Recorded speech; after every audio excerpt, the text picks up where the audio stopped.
Imagine, 4 na taong gulang pa lamang ang anak mo, tapos nakikita mo siyang sumasakay sa alon nang walang takot. Para sa iba, nakakabilib. Para sa iba, nakakatakot panoorin. At iyan mismo ang dahilan kung bakit laging pinag-uusapan ang parenting style ni na Andy at Vilmar.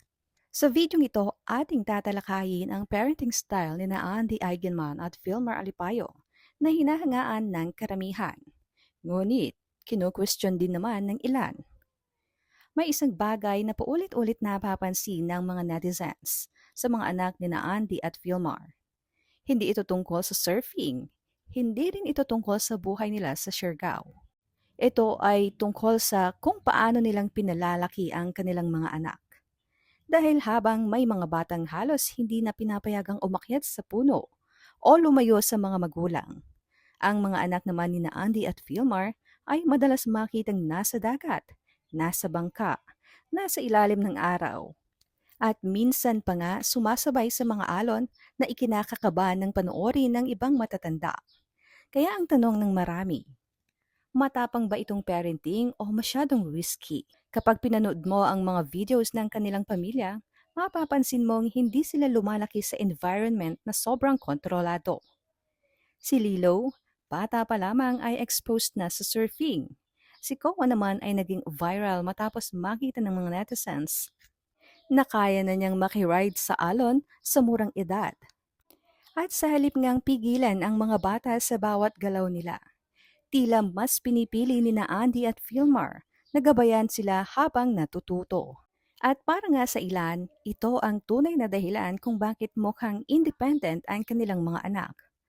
Komportable silang sumubok, komportable silang madapa, at komportable silang matuto mula sa sarili nilang karanasan. Ngunit hindi lahat ay sang-ayon dito. May mga nagsasabing ang masyado pa silang bata. May mga nagtatanong din kung ligtas ba ang ginagawa ng mga ito. At may ilan ding nagsasabing hindi lahat ng magulang ay dapat gayahin ang ganitong setup. Ngunit para sa mga supporters ni na Andy at Vilmar, iba ang kanilang pananaw. Ayon sa kanila, ang nakikita ng publiko ay hindi basta pagpapabaya, kundi paghahanda. Dahil ang dagat para sa pamilyang ito ay hindi adventure destination. Ito ay buhay para sa kanila. Ito ang kanilang araw-araw na kapaligiran. At kagaya ng ibang batang lumaki sa bukid, sa bundok o sa probinsya, natututo rin ang mga anak nila kung paano maging responsable sa environment na kanilang kinalalakihan. Marahil iyon ang dahilan kung bakit maraming tao ang fascinated sa parenting ni na Andy at Vilmar. Hindi dahil perpekto ito.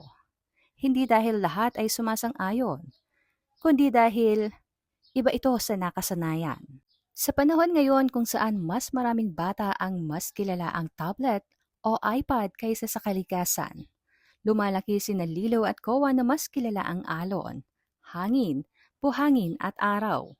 At habang pinapanood mo nga ang buhay nila Andy sa Siargao, may isang tanong pa na gusto kong pag-isipan mo.